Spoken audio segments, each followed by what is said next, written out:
આપણે બનાવશું વધેલી રોટલીનો નાસ્તો. એકદમ ટેસ્ટી અને હેલ્ધી અને ફટાફટ બની જાય તેવો નાસ્તો છે. તો ચાલો રેસીપી શરૂ કરીએ. આજે આપણે બનાવવાનો છે વધેલી રોટલીમાંથી નાસ્તો. એકદમ યુનિક નાસ્તો બનાવવાનો જે બાળકોને ખૂબ જ પસંદ આવશે. તો બપોરની 4 રોટલી મારી પાસે પડી છે, તો એમાંથી આપણે નાસ્તો બનાવશું. આ રોટલીને શેકીને કડકડી કરી લેવાની છે અથવા તો તળીને કડકડી કરી લેવાની છે.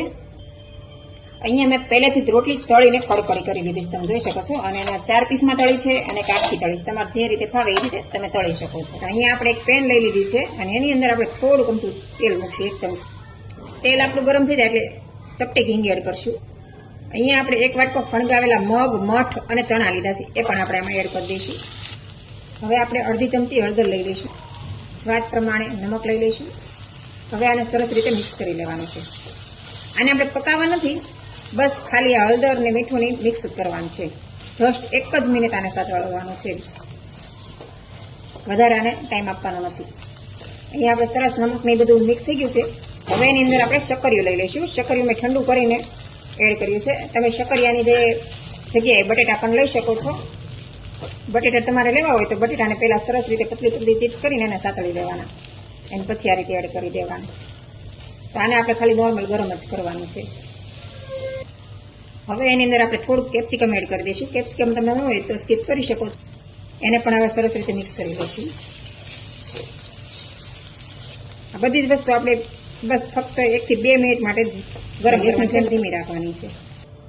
હવે અહીંયા આપણે એક પ્લેટ લઈ લીધી છે, એની અંદર આપણે રોટલી મૂકી દેવાની છે અને એને આપણે આ રીતે વજન દઈ દઈશું. એટલે આવી રીતે કટકા થઈ જશે. આપણે રોટલીના કટકા કરી નાખ્યા છે આ રીતે. અને હવે એની ઉપર આપણે બનાવેલું જે સ્ટફિંગ છે ને એ આવી રીતે એડ કરી દેવાનું છે. તમને જે રીતે પસંદ હોય ને એ રીતે તમારે બનાવવાનું છે. હવે અહીંયા આપણે 1 ચમચી જેટલું બીટ લીધું છે, એ પણ આપણે આની ઉપર એડ કરી દઈશું. હવે આપણે અહીંયા થોડાક મકાઈના દાણા લીધા છે, જે બાફેલી મકાઈ લીધી છે.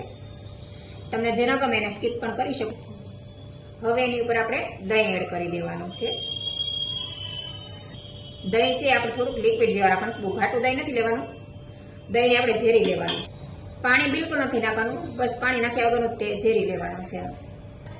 હવે આપણે એની ઉપર દાડમનું ગાર્નિશિંગ કરશું. હવે એની ઉપર આપણે ખાટી મીઠી ચટણી લેવાની છે. તમને જેટલી પસંદ હોય એટલી જ તમારે એડ કરવાની છે. હવે એની ઉપર આપણે તીખી ચટણી એડ કરવાની છે. તીખી ચટણી તમે તમારા સ્વાદ અનુસાર એડ કરી શકો છો. હવે લાસ્ટમાં આપણે ઝીણી સેવ લઈશું અને એનાથી આપણે ગાર્નિશિંગ કરી લેવાનું છે આ રીતે. તો તૈયાર છે આપણો વધેલી રોટલીનો નાસ્તો. તો તમે આ નાસ્તો બનાવો, ખાઓ અને તમારો અનુભવ મારી સાથે શેર કરો.